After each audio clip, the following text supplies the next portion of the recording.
ওমর রাদিয়াল্লাহু তাআলা আনহু জনসাধারণের সঠিক অবস্থা জানার জন্য রাত্রিবেলায় ঘুরে বেড়াতেন।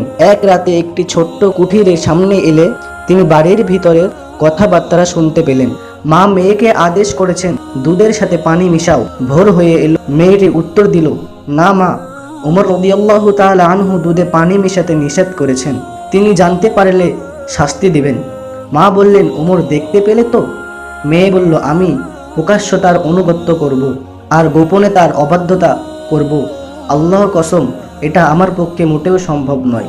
সে বলল, ওমর রাদিয়াল্লাহু তাআলা আনহু হয়তো আমাদেরকে দেখছেন না, কিন্তু তার প্রভু তো আমাদেরকে দেখছেন। গোপনে ওইসব শুনে ওমর রাদিয়াল্লাহু তাআলা আনহু বাড়িটি চিহ্নিত করে ফিরে এলেন। পরে তার ছেলে আসিমের সাথে ওই মেয়েকে বিবাহ দিলেন। তার গর্ভে দুটি কন্যা সন্তান জন্মগ্রহণ করলেন, যাদের একজনের গর্ভে ওমর বিন আব্দুল আজিজের জন্ম হয়েছিল।